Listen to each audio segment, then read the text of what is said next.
झारखंड विधानसभा चुनाव की बिसात बिछ चुकी है। पार्टियों ने प्रत्याशियों को चुनावी रण में उतार दिया है। पिछले 5 साल से सत्ता से दूर भाजपा और आजसू की जोड़ी करो या मरो की स्थिति में है। सिल्ली में इस बार का विधानसभा चुनाव जोरदार होने वाला है, क्योंकि सिल्ली के चुनावी रण में इस बार मुकाबला त्रिकोणीय होने की संभावना है। एक ओर है आजसू प्रमुख और सिल्ली से 4 बार के विधायक सुदेश महतो, दूसरी ओर है जयराम महतो की पार्टी JLKM के देवेंद्रनाथ महतो और तीसरी ओर होंगे झामुमो नेता और सिल्ली के पूर्व विधायक अमित महतो। सुदेश महतो सिल्ली से 4 बार चुनाव जीत चुके हैं। कहा जाता है कि सिल्ली में उनकी तूती बोलती है। सिल्ली उनकी परंपरागत सीट है। देवेंद्रनाथ महतो JLKM के केंद्रीय उपाध्यक्ष हैं। बीते लोकसभा चुनाव में रांची सीट से उन्हें 1,30,000 से अधिक वोट मिले थे। खास बात यह रही कि सिल्ली क्षेत्र से उन्हें 49,362 वोट मिले थे। इसे देखते हुए पार्टी ने उन्हें सिल्ली की कमान दी है। तीसरी ओर अमित महतो होंगे, जो एक बार फिर JMM के सिंबल पर सिल्ली से चुनाव लड़ने को तैयार हैं। हालांकि अभी इसकी औपचारिक घोषणा नहीं हुई है। अमित महतो ने 2014 के चुनाव में सुदेश महतो को करीब 30,000 वोट के अंतर से मात दी थी और पहली बार सिल्ली से विधायक बने थे। सिल्ली विधानसभा सीट कुर्मी बहुल सीट है और ये तीनों ही नेता कुर्मी समाज से आते हैं। 1995 से लेकर 2019 तक सिल्ली विधानसभा सीट पर 7 बार चुनाव हुए हैं और 7 ही बार कुर्मी प्रत्याशी की ही जीत हुई है। इसमें 4 बार सुदेश महतो, एक बार JMM के टिकट पर अमित महतो और उनकी पत्नी सीमा महतो और साल 1995 में कांग्रेस के टिकट पर केशव महतो कमलेश सिल्ली से विजयी हुए हैं।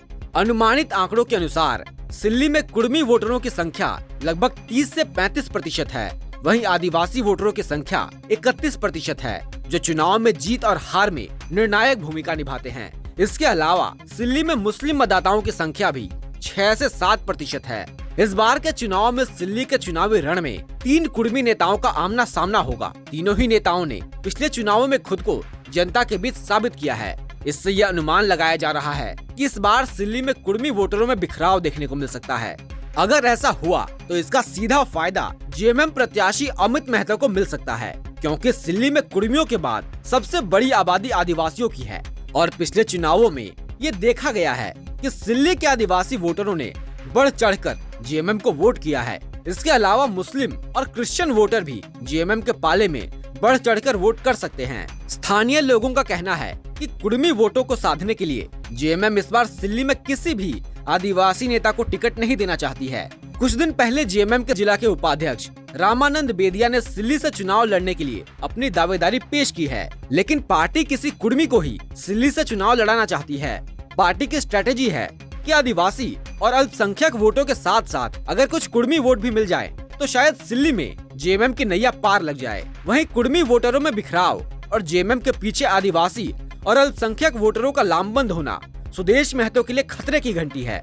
शायद यही कारण है कि राजनीतिक गलियारों में रह रहकर ये खबरें सामने आती रहीं कि सुदेश महतो सिल्ली के अलावा टुंडी से भी चुनाव लड़ने की तैयारी में है। वैसे जानकारी के लिए बता दें कि सीट शेयरिंग में टुंडी विधानसभा सीट भाजपा के खाते में गई है और भाजपा के प्रत्याशियों की पहली सूची में टुंडी सीट गायब है। यानी अब तक भाजपा में यह तय नहीं हुआ है कि टुंडी से कौन चुनाव लड़ेगा। संभव है इस सीट पर पेंच फंसा हुआ है और इसी कारण से इस सीट को होल्ड पर रखा गया है।